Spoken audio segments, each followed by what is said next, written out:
What kind of courage does it take to walk through destruction every single day? To want to give, yet not to have? To want to live, yet be killed? Do you think people choose that life? Or they're forced into it?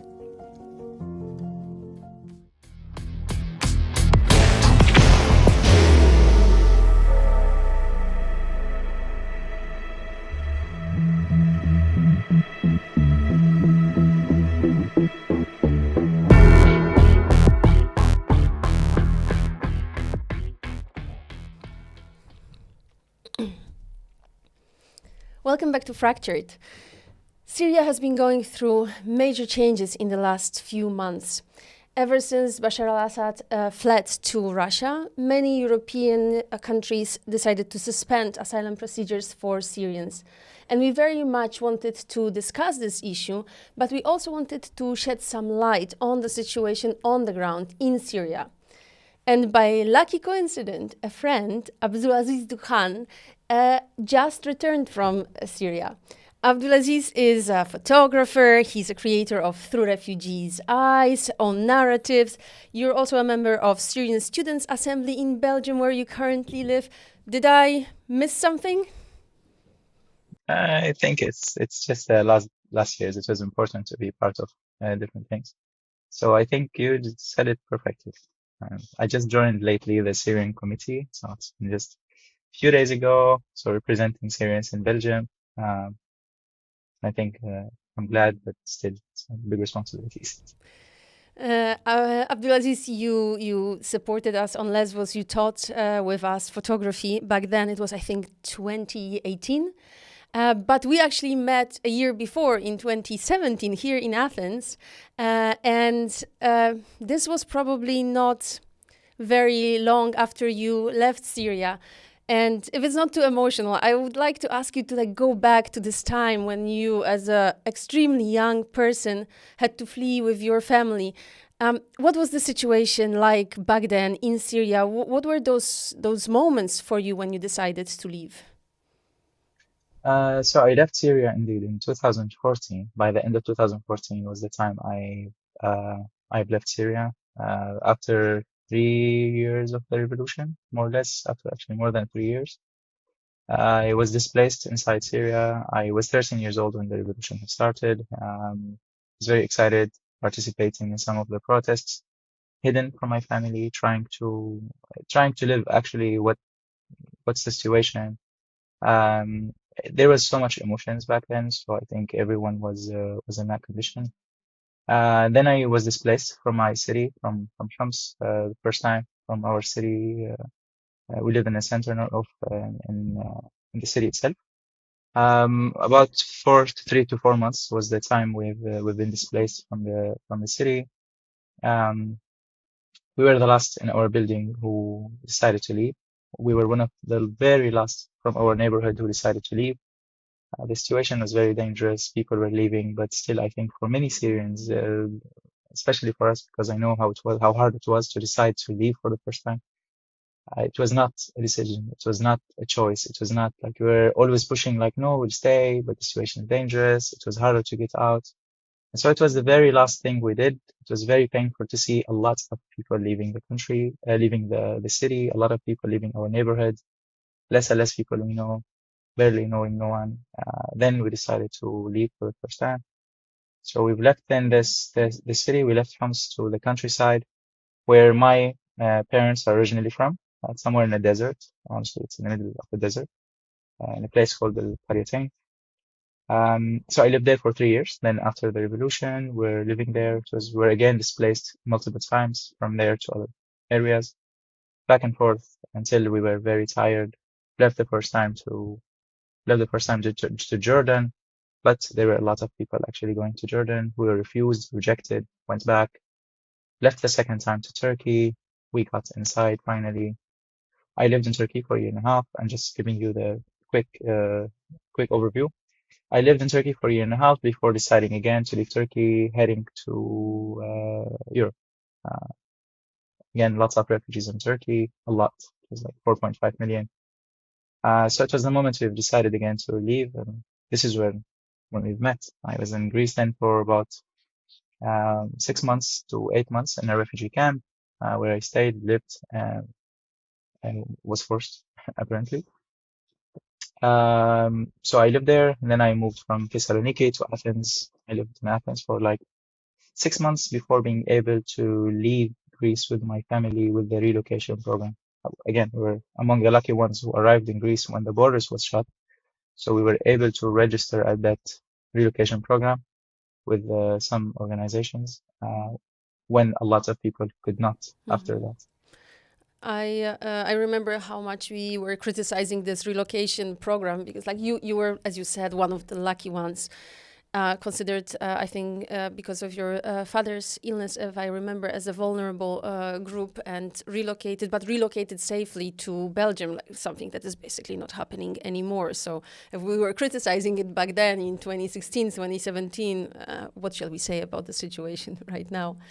Did you choose Belgium, or did you have the choice back then, or they just assigned you there? That's the thing. We were criticizing it, and we're still criticizing it, but we still wish that there was still stuff that make it easy for people's life and people's journey, instead of them being pushed and forced and always used whenever the politician and political situation allows politicians to use them. But back then, indeed, I have not. So we've chosen. There was like a list of 8 countries we could choose, but it's not because you choose. Sometimes people got things out of the list. And so, but yes, Belgium was, I'm not sure which number was it on the list, but yes, indeed, it was one of the choices that we have put on the list choices. And thankfully, it was here that we've come. Yeah, I remember that it was like they were matching a little bit of, for example, like language skills, right? So if somebody speaks German, had slightly larger chances of going to Germany, or French speakers to France, but it didn't always work. Sometimes you would mark that you have family in this country and still you were not sent. Wow. With also the hosting countries, they could make their preferences sort of like being like only families. I remember there was a case, if I'm not mistaken, with Portugal, that they wanted predominantly Christian families to take. What? They declared a big number, but they wanted What Christians, the right? hell? Yeah, the situation. Anyways, returning to Syria, how important was it for you to return? How much time did you actually spend in Syria? Yeah, it was incredible. So I went to Syria in January. It's been like, I think, 2 months now. I can still not believe that I did it directly. I was counting days from 8 December until I went to Syria on, I think, the 2nd of January. I was counting days. I was like, every day I wake up and I'm like, why don't I just book a flight? And the issue was that I started a job. So I finished university on a Friday. I took my degree and I had my contract on a Monday. So I directly started the job, but never in my imagination nor dreams I thought Syria would be free. And so every day I was asking, like, what if I tell them that I want to go to Syria? Are they going to kick me out of the job? And that was the main question that I was like that I was thinking of, until I decided that yes, I have the gut to go and tell them that Syria is free. I want to go to Syria, and I did it. So indeed, it was on the 2nd of January I went to Syria. And they didn't Not fire you. believing, not they did not fire me. Thankfully, I still have my job. Thanks, thankfully. So thanks my manager that I'm being here. I'm recording this. So yeah, indeed, the situation was incredibly, like, it was very emotional for us, for all of us to believe and to see that yes, the country is free. We can go back. We can say it even, or we are allowed to dream of it. Because I remember one of the activists, Wafa Mustafa's words. They were very harsh to me. I was really living in a bubble. I am an activist myself since I was in Greece, started working on the refugee situation, what's so-called crisis, empathy crisis, not refugee crisis. After that, I was a lot active on the Syrian situation. I was active on Syria's conditions since I left Syria. So from participating in the revolution, when I left Syria, I was doing digital art for years because I wanted always, again, I thought it's a way to explain when I had the chance, I started photography again because I thought it's a way to explain, to reach out, to talk. So I was doing all of this, and honestly, and I came to Belgium. I am a public speaker generally. I went with Safe Passage, with Choose Love. I went did photography, Safe Passage. I did the tour in the UK. So I worked with a lot of different organizations. I talked with Mind Valley University on a stage on their stage. So I did a lot of different things. And I was believing always that there is hope, situation. So I was alive with hope until I did the talk, until I was like part of a talk, part of a panel with Wafa Mustafa. She has her father disappeared in Syria, arrested by the regime and disappeared, and she still doesn't know anything about him. So like so many, sadly enough.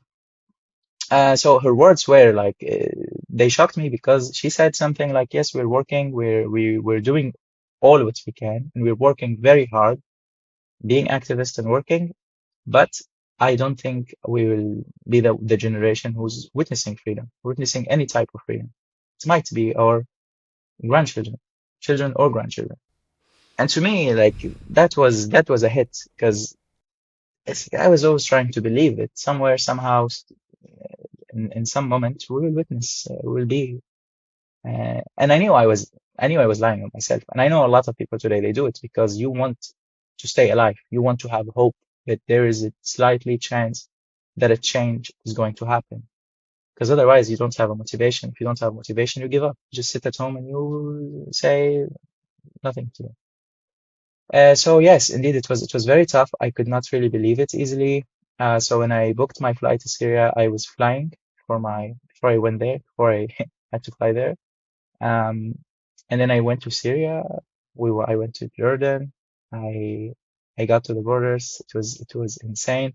The same borders I was not allowed to get into Jordan when I left the first time from Syria. So I came back to Syria from the other side of the border, getting inside Syria. So I was in, it's like, I mean, it's talking about the situation is very hard because it's like Syria is like a sick person. It's like a very sick person. It's like a sick person in intensive care that is going through very hard condition, and that requires us a lot today as Syrians who care still about the country a lot to pay attention, to try to take care of it, to try as much as we can to take care of it.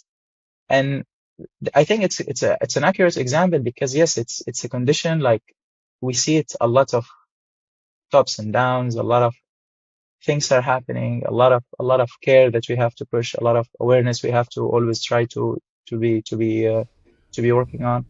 And so yes, it was as happy as it was for me, as great as it was for me to see the country again, be in Syria, free, with freedom, being welcomed by Syrians like me who are on the border without checking my papers or if I'm against the regime or taking me to prison, like so many thousands have died under torture in prisons. But it was very sad, like getting inside the country, seeing the situation. Economically, people are tired. The country is destroyed on a very large scale. Destruction is everywhere. People's faces are very like you see, like they smile. You see the hope when they smile. But if they don't, and you're walking in the streets, you can see people they're like they're dead alive. Technically, it's like people have given up so much and pushed too much in the last years. And so it was indeed like very hard for us to see Syria as excited and as important as it was to go and have the experience and see what needs to be done. I think it was indeed a tough condition to be at and to navigate between emotions. I saw on your Instagram some drone shots from homes. Was it shot during this trip? Yes. It's Ah, yeah. I took my drone for the people who are excited who have been seeing this. So I took the drone 15 minutes before I slept. Like, so I had the journey, we had the flight very early morning, and I was in contact with a friend who has a drone.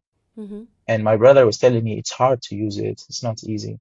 And I talked to my friend and I said, look, I need your drone, please. Like, could I take it? And I'll pay you if I destroy it. And he said like, it's okay, no worries. But yes, indeed, if you destroy it, you're going to pay for it. And I was like, okay, fine. And then I went to that guy and he taught me how to ride a drone. And 15 minutes. Oh, And I wow. was like, okay, I think It's cool. I know enough. So let's go. Mhm. So I actually took it, and I went to Syria. It was expensive drone actually. It was like 700, 800. And so I took it with me to Syria. Thankfully I got inside with the borders without an issue, so it was fine. And then I was indeed using it to cover because I went to Syria with one mission. For me, it was beautiful to see the country. Don't get me wrong. It was very important for me to see my beloved ones, friends, people I know and I missed since many years. And every talk with my grandma, she's like, when are you gonna come? And I was like, yeah, grandma, we're gonna come very soon. And so I couldn't believe that I'm going actually to see her. But for me, I went with one mission. I took my cameras, I took my stuff, I went for storytelling. I wanted to show what's happening. I wanted to show the real face and the real image of the country, to talk about the tiredness, the beauty, the hope, the fear, the future, the past. So I went with a mission to me that was mainly why I have done. And I wanted as much as possible to be able to talk, to understand, and to show what's happening, whether it's in English or in Arabic. And so that's why I took everything I could, and I was going from one place to one place in Syria. It's actually, I think, a miracle that your drone was not shot down by, some military on the ground. It's Especially like in this time, like not Yeah. only shot, I mean, because people were celebrating and Yeah. shooting in the air. I mean, it can be just one bullet and that's it. Yeah. Yeah. Okay, so the first time I think I used it was in Jobar. Jobar is in Damascus, and again it was so there's the two things. I was like, all right, let's navigate to the drone. I was scared. I was really scared. So it was up, and I was like, maybe they'll think it's some military thing, so they'll shoot it, and they have the right to, because Yeah. like the country is still in a situation which is a bit complicated. But thankfully, it was completely free. It was completely fine. I stayed in Syria for 3 weeks. I used it in so many different places. Sometimes rebels would come to me and be like, "Why are you using it?" And when I explained to them, look, it's like, I'm covering and I'm coming from outside and I'm covering. I think it's the opposite. So I was like, yeah, it's great. Thank you for coming. Thank you for trying to cover. It's an important situation. It's an important that you're trying to do it. And so honestly, it was fine. In some places, then it was prohibited, like in Damascus. And I think I took one of the footages. They told me after, they're like, yeah, it's not allowed to use a drone. I was like, it's great that you're telling me. I just finished back then that I really finished. They came to me after I finished. So it's like, I know I'm not gonna do it. So too late. You said that Syria is like a sick person and now is in recovery. And I think Bashar al-Assad and his family, they were the cancer and you got rid of it. But there were other diseases. For me, Russian forces, Russia and Iran militias, they were there.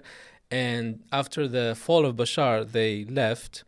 Yeah, in a way. And now we see Israel in the south taking part, and we see Turkey also trying to just navigate their way there.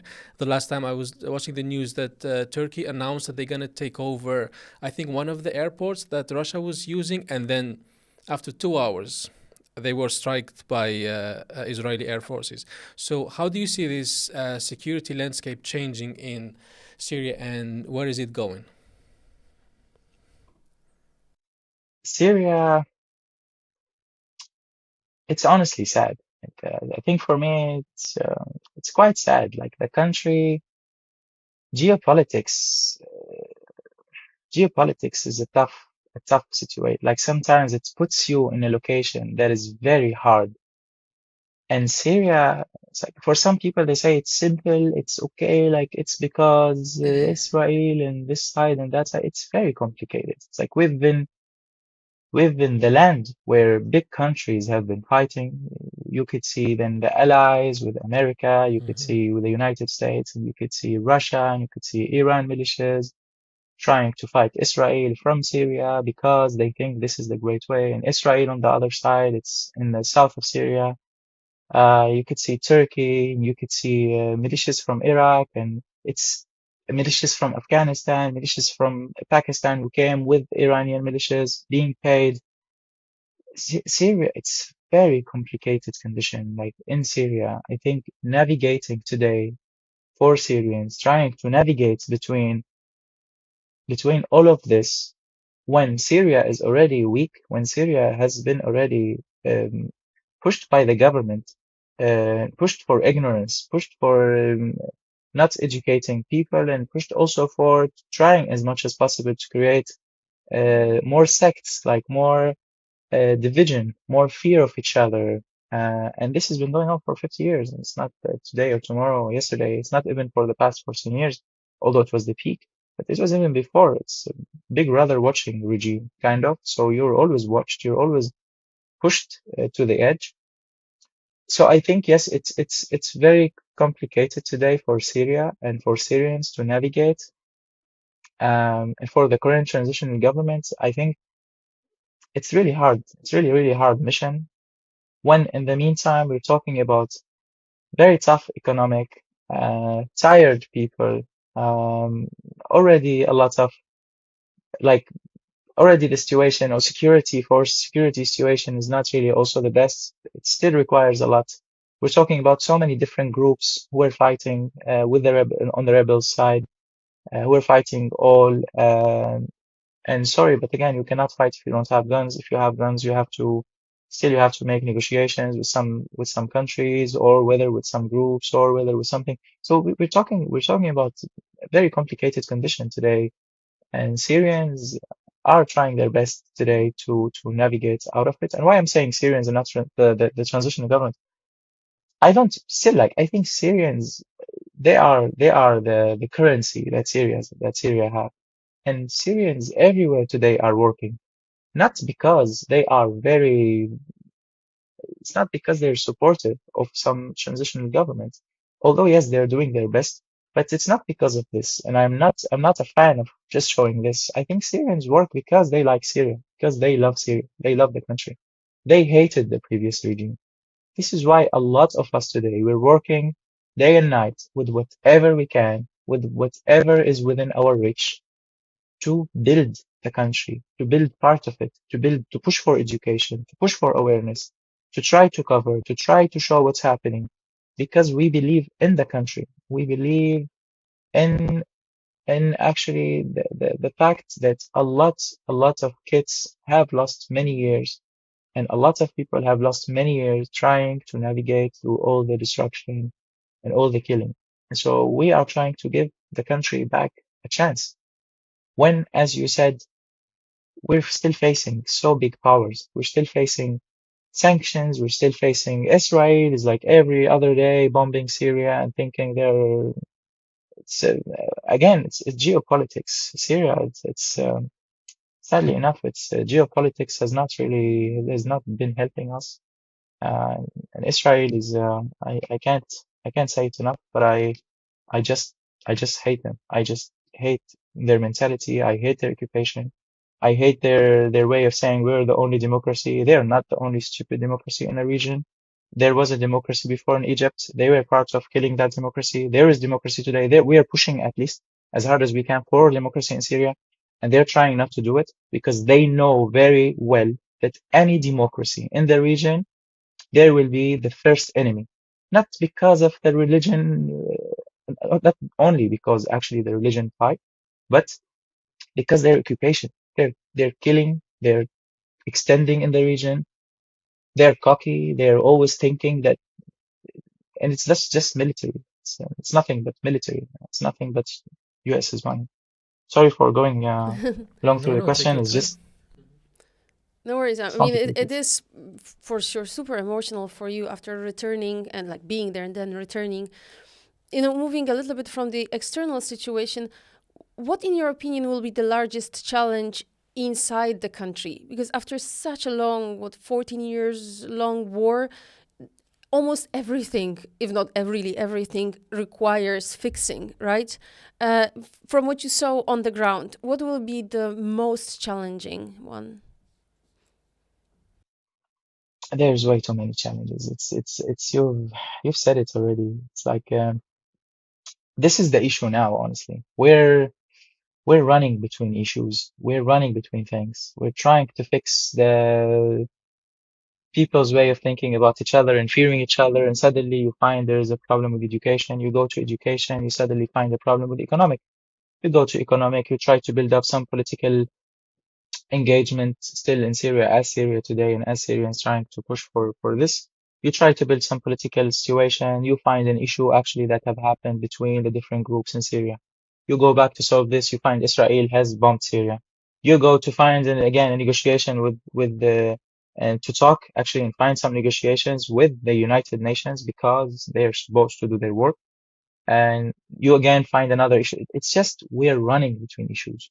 I think we're really, the issue today is in Syria is the priority list. I know that sometimes the government says like, yes, our priority is one, two, three, but suddenly you find that you don't know what you have to fix first.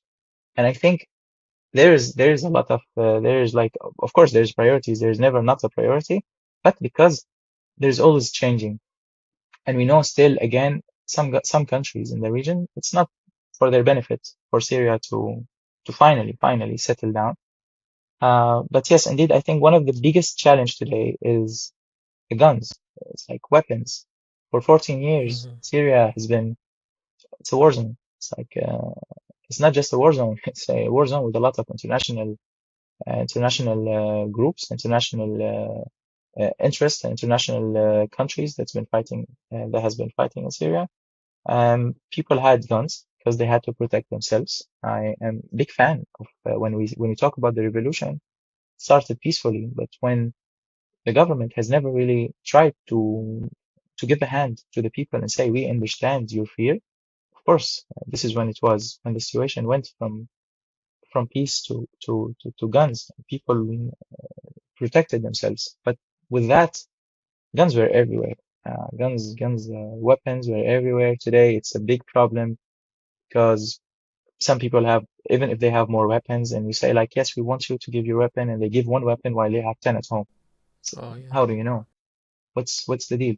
So it's awareness. This is why again, see, this is why again, even if I try to explain you, it's weapons, it's a weapon issue. We're trying, this is a challenge, but to build that and to solve that, we have to build awareness. So we go to already to another challenge.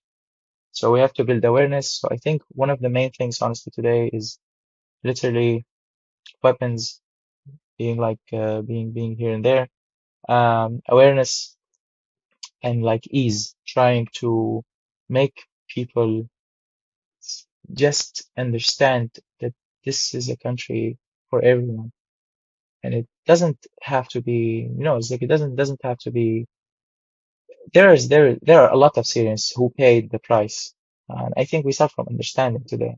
A lot of Syrians have paid the price to see the country free today. And it's important to look at that. It's important to realize. It's important to talk and to have open talks. And so I think this is very important today to just try to make people feel that this is their country.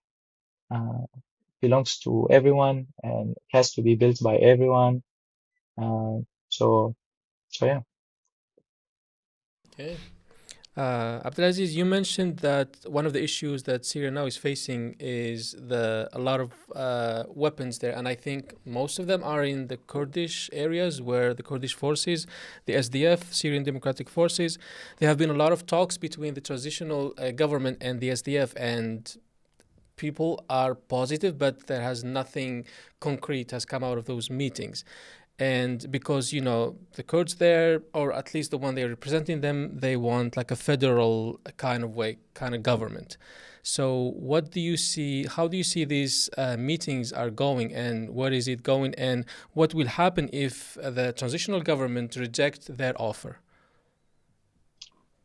Um, it's one of the complex topics too. I think it's been hard again to navigate between this, to get this out, to try to make the deal. What I saw the government trying to do, and what I appreciated always, and what I still appreciate for the transitional government, because they at least they're trying to do this, is the fact that they're trying to not put blood as a first choice, not the second choice, but as a very last thing to do is again to enter another fight. Because I think if all Syrians agree on one thing today, or if most of the Syrians agree on one thing today, it would be to stop the blood, to really to stop the blood after losing more than 500,000 people, at least, and because with official numbers there is more than 300,000, 300,050, I think, following the UN. But there's still a lot of people who were disappeared, more than 110,000 people who were disappeared, who were not found when the revolution took over, when rebels took over Syria.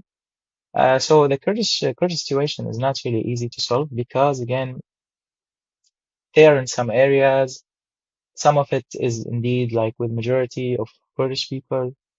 It's quite, the issue is not the fact that yes, there's so much respect, there's so much living together, there's so much co-living, I would say, like it's one country. We live in this country. But I think, what we can look, for example, for Barcelona, for Catalonia, if we look in Spain. We know in 2017, when they tried to say like, yes, we want to get out of the country, we are not Spanish. We have seen how tough it was. So it's important today to look at examples when we look at Syria. We have to look at the Flemish side in Belgium, Mm-hmm. because between back and then they say like, yeah, we would like to go actually and be a country ourselves. And in Italy there is something like this, and in France there's something like this, and I think in Sweden there's something like this. So in every country almost there is this part of people who say like, yes, we want to do this. And the issue with that is just the fact that if they do this, others will say, yes, we want to do this. Why? Because why not?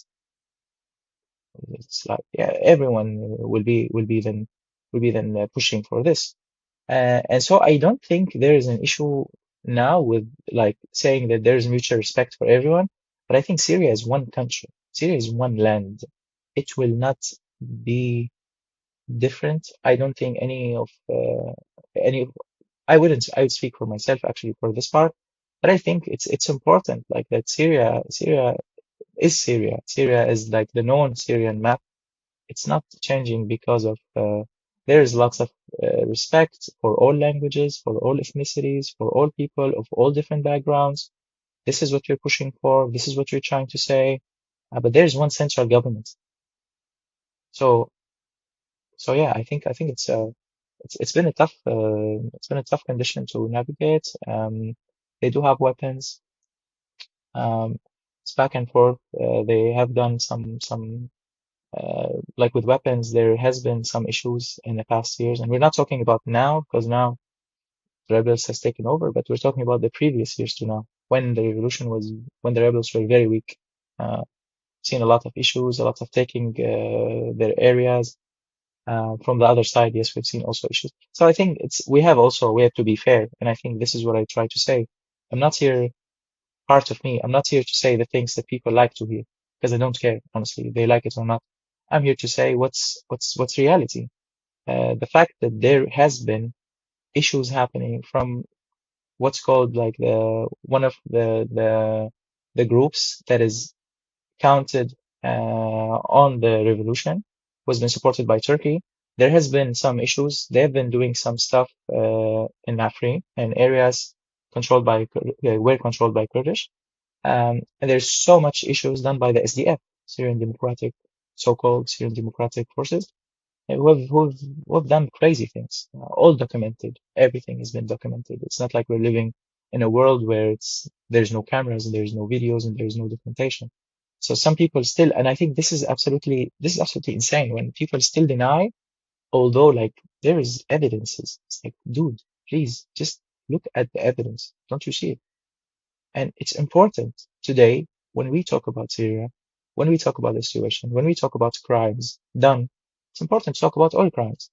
It's important to hold everyone accountable. And yes, I don't disagree. Everyone who has done crimes with an evidence, with a clear evidence, it's important to say this is wrong, and we push for accountability as much as we can, as much as we could, as much as we're able to reach. This is important to be said. And so yeah, I still think um, it's not an easy navigation to say. And again, sorry, I have to say one more point here. I understand there's fear. Syrians lived under fear for many years. Syrians always lived under fear. And by this, I mean, like all groups in Syria, most of the groups, there was some groups in Syria not counted, like they were considered to be on the government, uh, and some other groups were considered to be against. So Kurdish people were oppressed just as many other groups. So I understand today, I fully understand their fear because their language and their things. And this is all okay. Like I don't think for me personally, I know lots of incredibly beautiful people who are Kurdish, and I think I learn from them a lot every day. But it's yeah, just the fact when it comes to Syria, Syria is one country. Point. In March last month, 2025, the transitional government adopted the new constitution. It's an interim constitution that will lead the country in the next 5 years. Do you think this is a reasonable number to give them 5 years until they manage everything? I know I'll be criticized for this, but I think it makes sense. For me personally, I think it makes sense. Why does it make sense? Because what I mentioned before, because we're talking about way too many challenges. And some people are theoretically amazing. It's like if I sit now here in my room, I read few books and I be like, I think what they have to do is this list. It's like 1, 2, 3, 4, 5, 6. But you come to reality. Reality is different. Context is different. People are different. I can't take like the situation in, for example, that have happened in Singapore and says like, yes, this is exactly what I want to apply to Syria. No, what are you talking about? And I know this because when I was in Greece, when I was stuck in refugee camps in Greece, I remember this Italian team who came there. And I'm saying Italian. Sorry for, I have a lot of beautiful people from friends from Italy. There is this Italian volunteer team who came back to Greece, and they were throwing some sort of tuna, tuna to Yeah. people over the fences. So they were throwing the food to them. And I remember that it was a huge talk back then. And for them, if I remember correctly, the situation was like, yeah, they were working before in some other African country, and this is how they used to do it. And the main thing was like, first, it was wrong there and here. Second, what you did there with your great experiences, not underestimating your experiences, but you cannot do it everywhere. It's like it cannot be applied. It's context, it's situation, it's what's happening, it's thinking. And so this is why I think for Syria, it's not easy to apply any situation from any country that says like, yes, this is exactly what we're going to do and it's going to work. And for some people today, they're very theoretical. Like I know they studied in great universities and so on, but not because they did that, that means they understand the situation. Mm-hmm. And so 5 years, again, and very short for me, why it's like 5 years is still, 5 years or 3 years or whatever, actually, but it takes time because first we're talking about over 7 million refugees out of the country. Among them, there are a lot of people who died, a lot of people who were born. Some of them are my nieces. My nieces, they're 3. They don't have documents in Syria. They're not considered to be Syrians so far. So we're talking about big number of people who have been here and there and everywhere, died in the Mediterranean, died in camps, died in different places. They all has to be documented in order to be able to go for democracy, to say like everyone has chosen and we're actually doing it right. This is among many issues, among economical situation. I can't today go and tell you, could you please go vote when you are hungry, Mm-hmm. when you don't have electricity? first. You don't see, you cannot watch, you cannot follow what's happening, you cannot follow who are you voting to. So I think, and I think it's, I'm not sure what's his name, but I think one of the philosophers, normally psychologists, there is this, this thing, Maslow this, pyramid. yeah, voilà, thanks. Maslow pyramids or pyramid, where there are things, there are steps, people's need for things. It's not going to be election, then food, then safety. It's going to be the steps that you first need to provide safety, take the guns out of the streets, out of people's hands, put it all in one place, um, then unify the country, then document everything and provide food, at least for people, which is hard even with sanctions now, and electricity and basic things. And after that, yes, we can talk indeed about election, about everything. So this is my opinion. I could be wrong. Some people could come and say, yes, but they have to do everything together. And okay, I respect that. But my opinion, I went there and I talked to many people because again, I do photojournalism and I talk to a lot of people. When I went to Syria, I have talked to old and young taxi drivers and people sitting at the front of their doors and people on streets and people in cars that I sat next to, so in buses. So I tried really to understand what's the average way thinking, and everyone's thinking about one thing: food.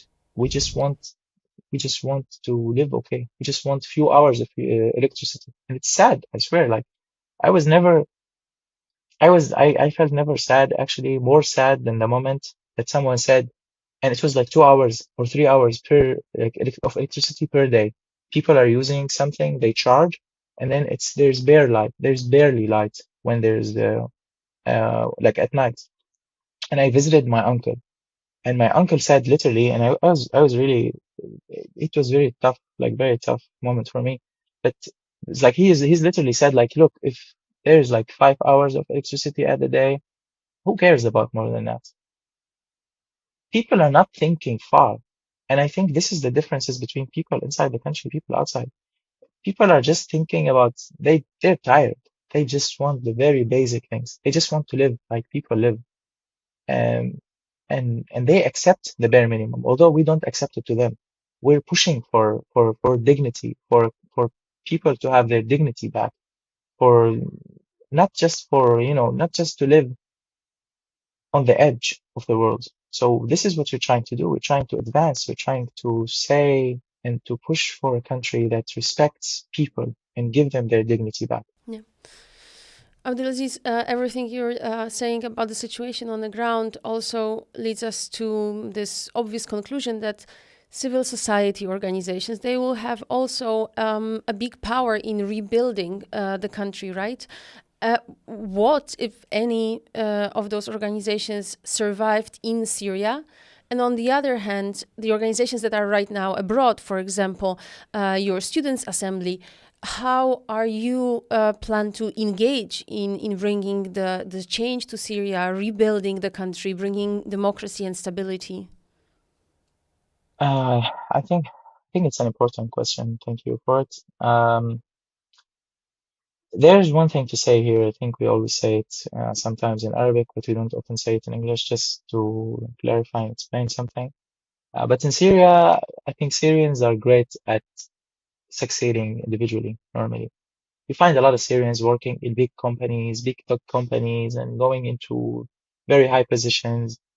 We're great at working individually because again, conclusion or reason, because the government has always pushed for this. It's always pushed for the vision, to not trust, to be like people in Syria say the world has ears, which means how 1984 we're living at. And so it's very tough, and Syrians are great at that. And today, Syrians are making steps and big steps into working collectively. And I think this is very important today. So I personally, yes, was involved in many of initiatives since years, not newly, thankfully. So since more than 5 years, I've been working on different things, on different projects, to unify, to bring people together, to bring panels, to bring talks, to do anything we can do to make it more collective instead of individual, instead of some people only pushing. In Syria, there are some big organizations. Like honestly, I think nonprofits and organizations, they've been doing great job, to be honest. Before the liberation, they were mainly responsible for educational programs and at some point providing food. Some of them are helping to build homes. I happen to know some. I happen to know friends who work in some of them. So they've been honestly doing a great job. It's enough to say the White Helmets it was an organization, and it is an organization, and they have been in the beginning working voluntarily.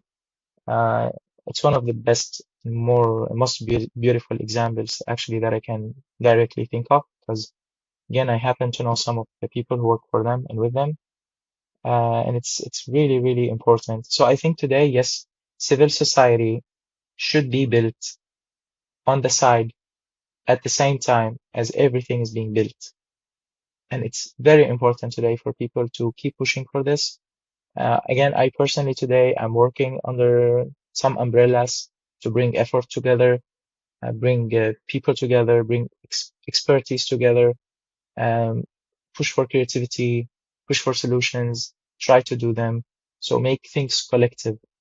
And being part of the committee here now, it's one of the main goals. It's been just a few days. We're still in the big discussions now on what we have to do because we have 2 years.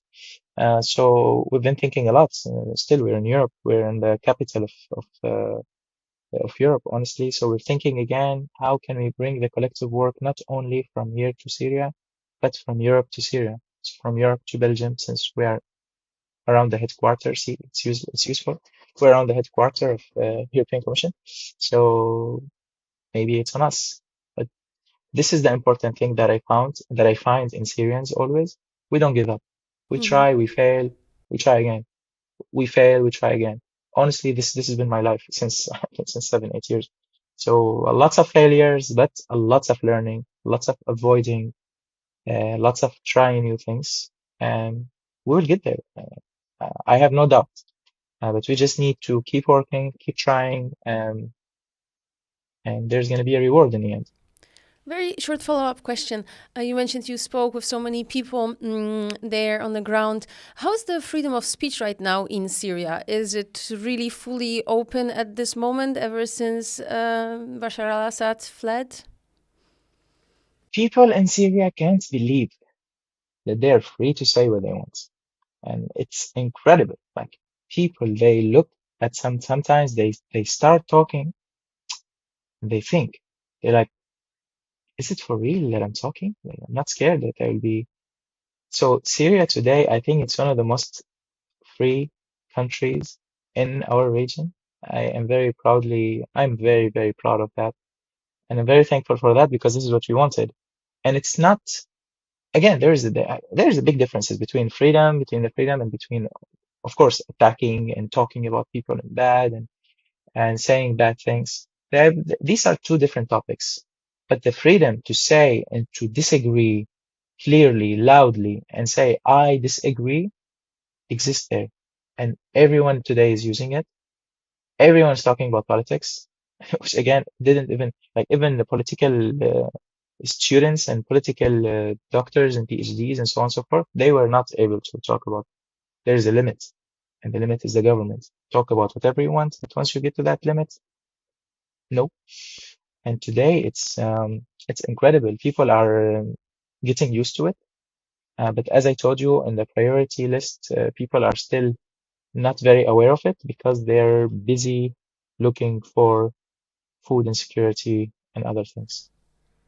Uh, Syria now needs a lot of help from Syrians but also from other people from other countries. And I just read that Saudi Arabia and Qatar have agreed to settle Syria's debt to the World Bank. this is a good initiative, even though you know why the Saudis are doing it, because they don't want Iran to be there. That's one of the reasons. But I think that Syria now is like a person who just got out of abusive relationship, and they needs to, you know, choose their friends, because you don't want to repeat the same thing. What do you think the needs that Syria now have, and they need to tell them to other countries how to help us? Because no one can just come and say, I can help you this way. You need to say, if you need to help me, you need to do it this way. Otherwise, because I'm not gonna go back to Bashar al-Assad, way of governing. Look, I'll be honest. It's Syria's condition, and when we talk about France, it's very hard. When I talk to Syrians, and when we talk with Syrian gatherings actually about friends of Syria, because it was mentioned, I think it was even like a political name that was used in some conferences, saying the friends of Syria, أصدقاء سوريا. And there are conferences that were based on that. And can't I can't lie to you, and I can't deny the fact that at some point, of course, in Syrian's condition, like 1 year ago, actually, we're talking about 1 year ago, there was normalization with the Assad government. They were bringing him back to some of the conferences. They were normalizing situation with him, actually on different countries, different levels. Italy was starting that. I think Denmark was starting the talks also. So we're talking about European levels, we're talking about Arab levels, Arab countries levels, we're talking about many different levels who are starting to ease and to say, yeah, but it is what it is. And it's like, it's okay. What if 500,000 people have died? What if like over 110,000 people are in presence? What if 7 million refugees are outside?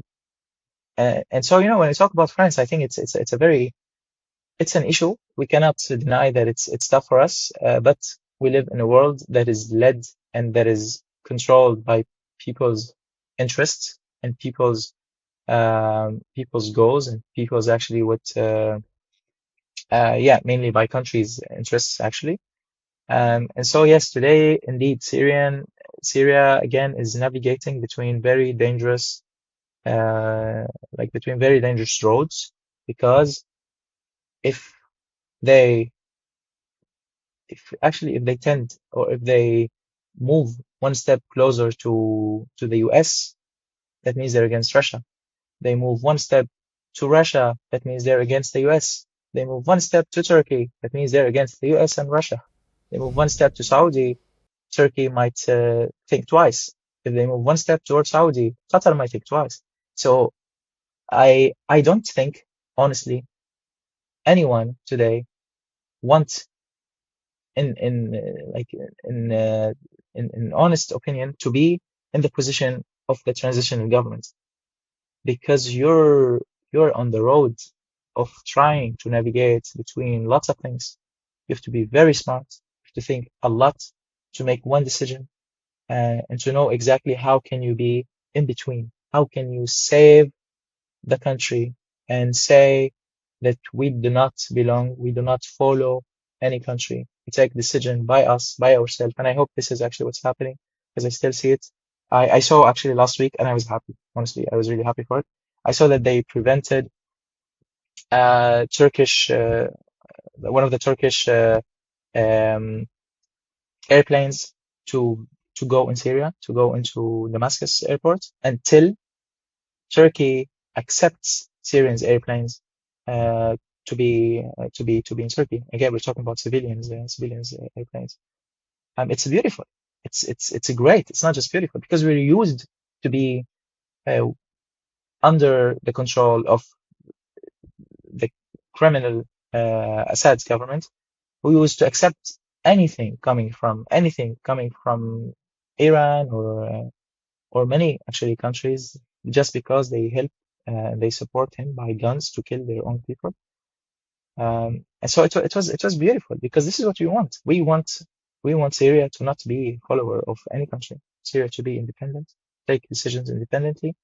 We believe in Syria. We believe we can do it, but we believe it's complicated, and we don't want to also be very demanding. Because again, I don't think it's an easy job to navigate and to be one step far from all the groups, from all the interests, from all the allies. And so I think this is why This is why it's interesting. I'm really thankful. Like again, personally, and I said in the beginning that it was tough for us 1 year ago, and today to start directly shifting and say like, yeah, but they are allies. Yes, but 1 year ago, where is like, where were they, or how were they doing when we were in that condition? Uh, so it's still a hard shift for us to start to think about that. But yes, I think it's still it's a great initiative, and I think personally I'm really thankful that some countries are still trying to push for Syria, to take Syria into the conferences, to push for it and say that sanctions has to be removed. I know some are doing it for interest, but I don't care. What I care about for now is Syrians being back into life, pushing them back into life, pushing them back into working, into believing that there is hope, into there is a future for the country. Because with this, we'll be stronger, we will be back, and with that, we will be there. Like, we'll take our decisions and we'll be hopefully, um, yeah, better. Um, Abdulaziz, so it's very interesting to me because this is what I heard a lot from Ukrainians in the context of the war right now, that after the war, when the war is over in Ukraine, those people who return right now, when they return, they will be treated differently than the ones that stayed in the country during the war, that there will be a huge division between those two groups, that the nation will be united sort of on paper and in those, slogans, speeches, but it will not be among people, that there will be a lot of misunderstandings and comments about like, we stayed, we fought, and you guys, lived a pretty comfortable refugee life somewhere in Europe. And I was wondering if this can be also the case of Syria, and if anything like this, if you observed anything like this when you were there. I came across one case that I hated so much, but to be fair, like 95%, it's great. Like it's not an issue. It's not. People know. Like Syrians are smart enough to know that the ones who left, they didn't leave, but mostly they didn't leave because it was out of fantasy. They went on the journeys. There's a fundamental also, I think, here different. Still, I can't say that honestly. I don't know enough about it. But I just wanted to have a point on the fact that Syrians, they did not live on an easy road. They weren't really accepted in countries because they were accepted in countries easily. They left on a very hard roads. They crossed many countries. They crossed the sea, the Mediterranean, and they crossed countries one by one, sometimes 6 to 7 to 8 countries to get to safety. And it's not because they had they had the pleasure to do that. It's because they had to, because they were pushed, because they were being killed, and people would search for their life. The good thing today is that we see that all of those, mostly, like in a huge part, a huge chunk, the people who left Syria, the first thing they did, the first thing they want to do is to go back to Syria.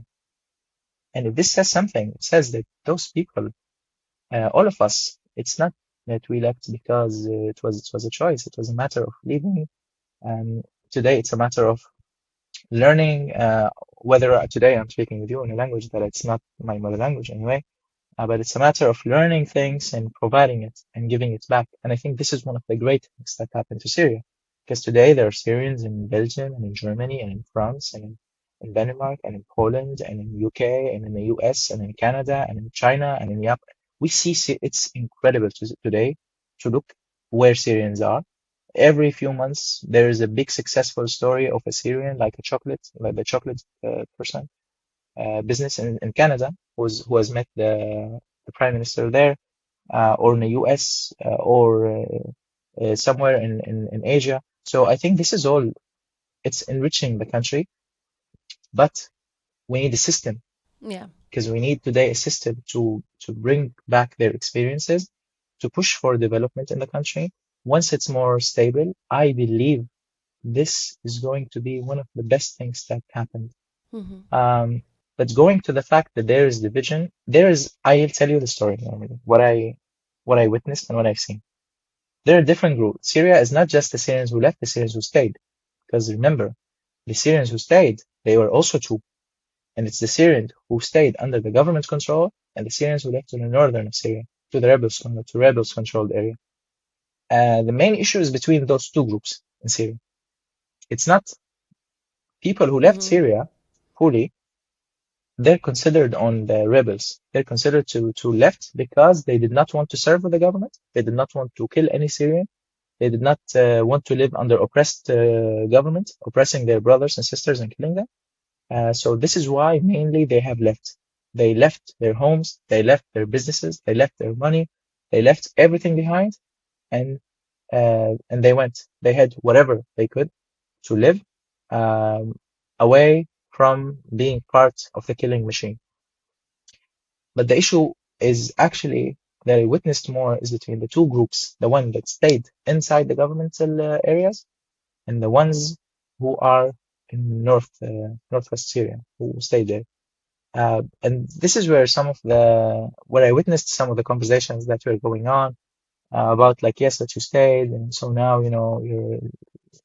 you're enjoying the freedom because we left. And I understand.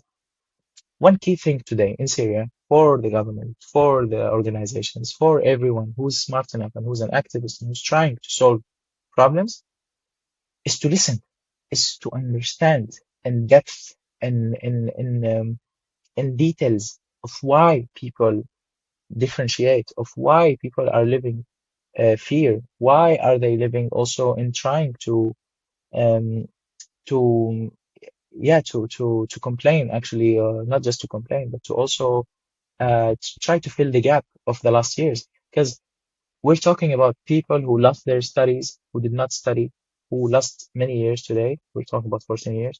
People who went to refugee camps, didn't study. People who left their businesses when they were doing great at their businesses and left. They come back, they find people who still have their businesses, still not doing well, but still the first thing you will think of like, yes, but why is he and why am I not? Although yeah, it's not easy to tell them like, yeah, but you shouldn't do that.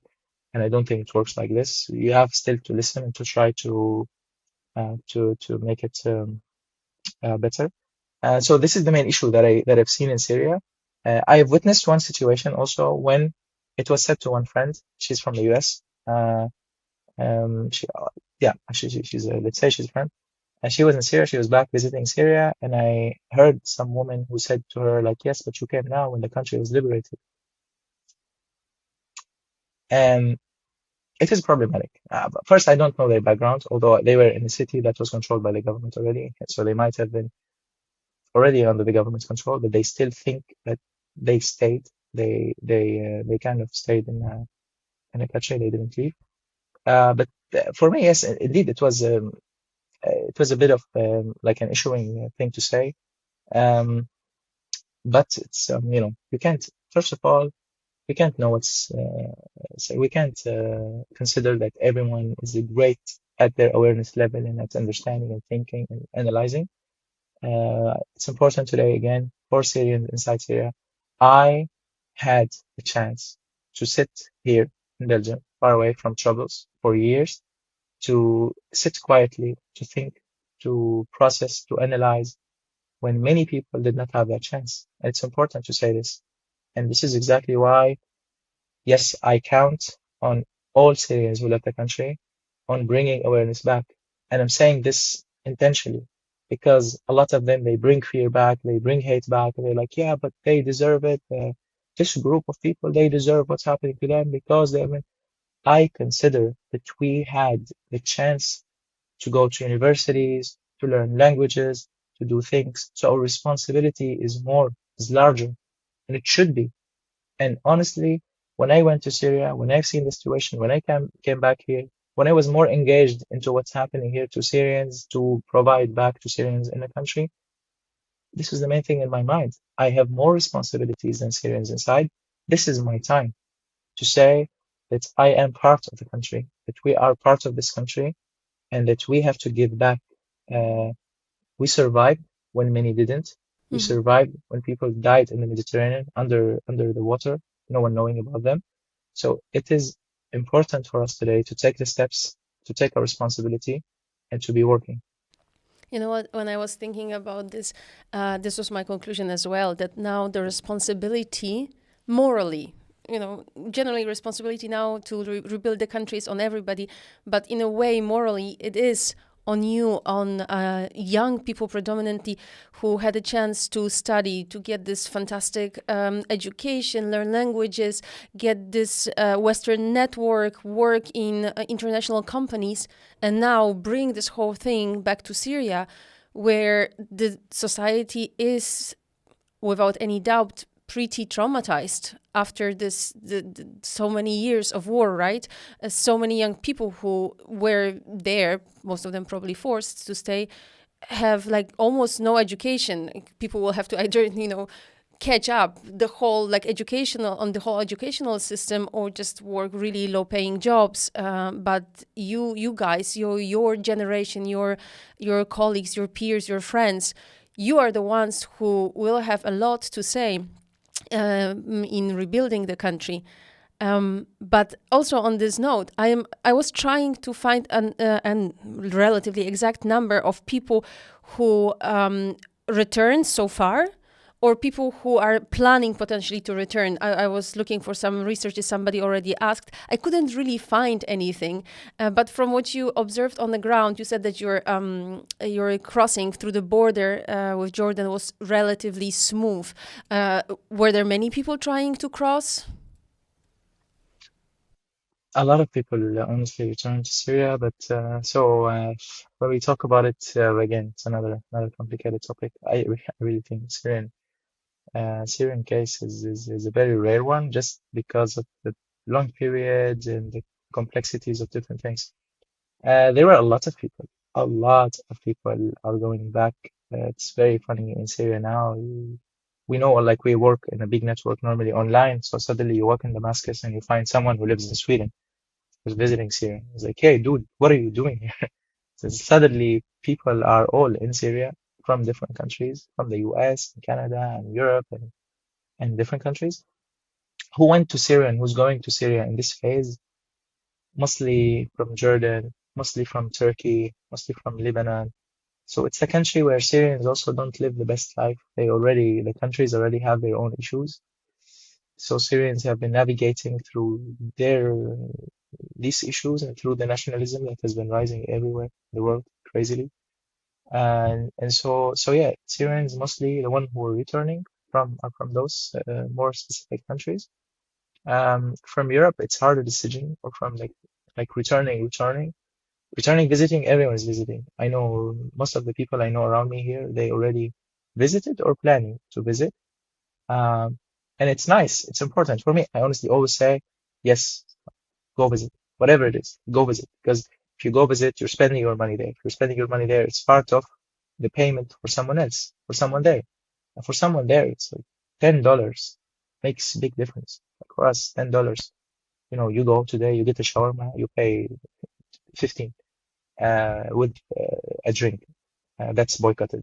But so the important thing is this money makes a lot for Syrians today in Syria. So it's important that everyone today push for that, even if you're going and spending your money and not really doing much. Yes, it's still important.